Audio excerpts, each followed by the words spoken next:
Whew. Hey there.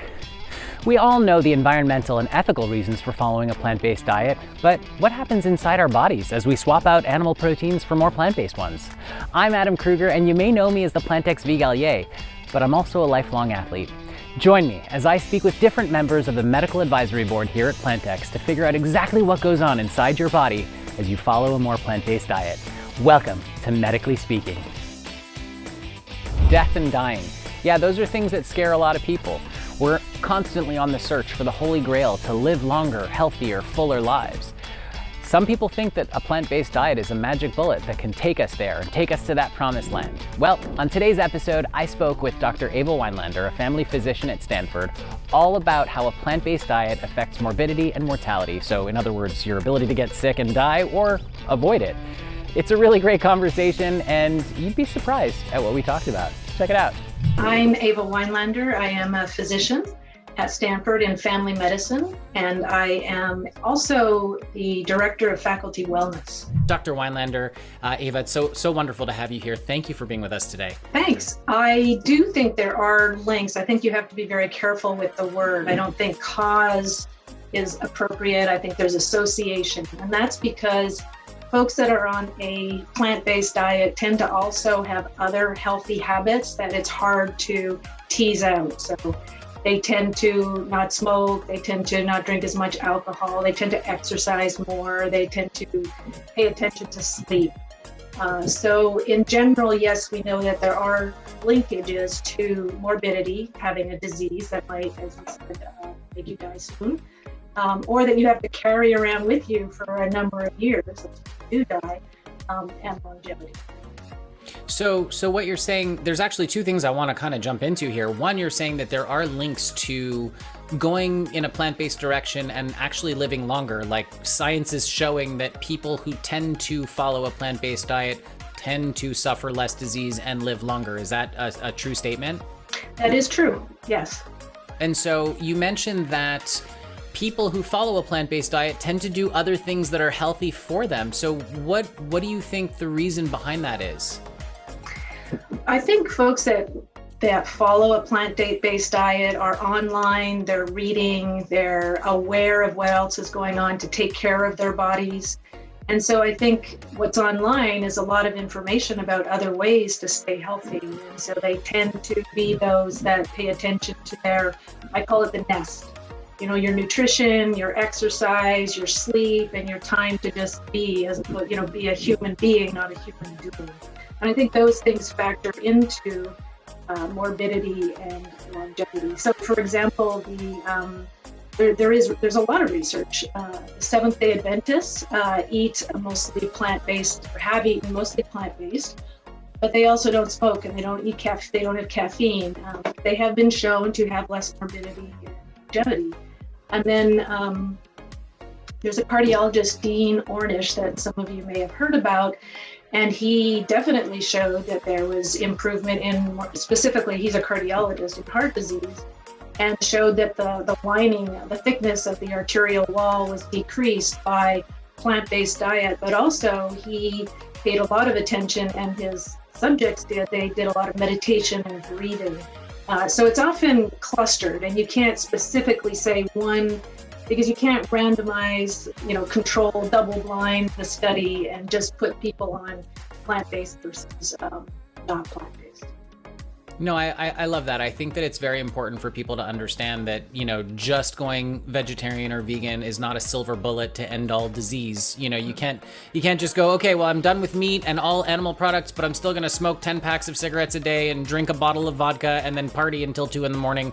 I mean, you're going to have problems if you do all those other things, right? Right. And there actually are some studies that show if you just go plant-based, increase by 3% your eating of vegetables and fruits, you can decrease your risk for death, actually, by about 5%. And then another more recent study showed if you increase by 3% instead of meat, you decreased your rate of death per age by 10%. So many of us think that a plant-based diet is a healthier way to go for numerous reasons: our planet, ourselves, the animals.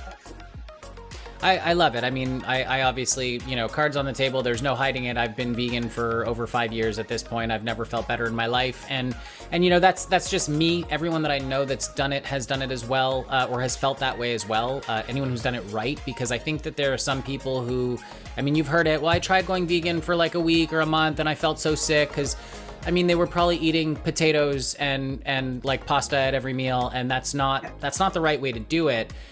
You do need to actually still focus on eating the right nutrients, right? So my question then, just to wrap this up, is why do you think it is that following or introducing more plants and like more fruits and vegetables and leafy greens and all that good stuff into your diet, as opposed to and eliminating meat at the same time or reducing it, why do you think it is that has such a great health benefit on our bodies? The kinds of fats and proteins that you get from animals versus those that you get from plants are different. And we know that the saturated fats are more likely to clog arteries and cause heart attacks and heart failure. We know that the proteins also contain different nutrients than plant-based proteins, and so and they tend to be often have less sugar, and so we find that having less sugar and having better cholesterol and other proteins in your diet, or healthier ones, leads to less morbidity and less increased longevity. Yeah. Okay. That is a definitely satisfactory answer for me. I definitely love to hear that. And I can speak again from example. It's the HDL is the bad cholesterol, right? No, LDL.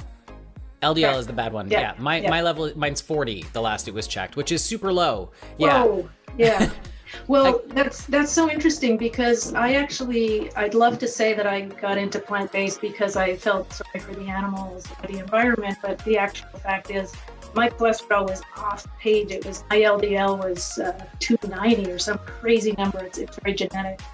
And so I decided to go vegetarian, and usually you can get 10-15% drop, and mine's not 40. It's nowhere near there. Maybe I have to take it a few more steps to notches, but it was less than half, I would say, which is pretty remarkable, just diet-based. That's amazing. Yeah, no, but even cutting it in half, right? That's still a massive drop in cholesterol levels, no? Yes, absolutely. So just a quick follow-up question. You mentioned that obviously having a plant-based diet reduces certain morbidities with respect to the heart. Is there any other benefits to having a plant-based diet, or any other diseases that you see reduction in as a result of following a plant-based diet?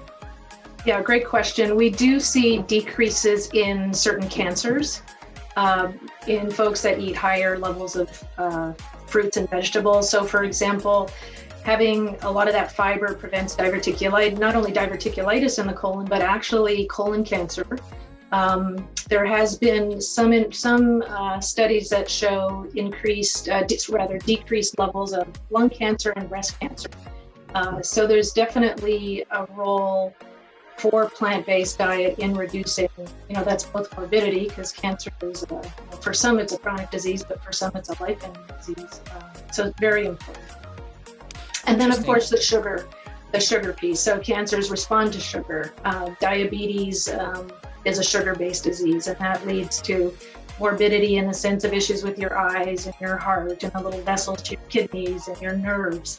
And we know that diabetics do not do as well as those that are not diabetic.